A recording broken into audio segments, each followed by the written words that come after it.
Тъй като дамите сме много суетни, днес отговарям на един забавен въпрос. И то е дали ще отслабнем до лятото, за да видим как работят картите.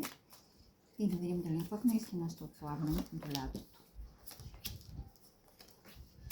И отговорът на този въпрос е може би не. Или по-скоро не. Определено въпросът се отнася за дамите.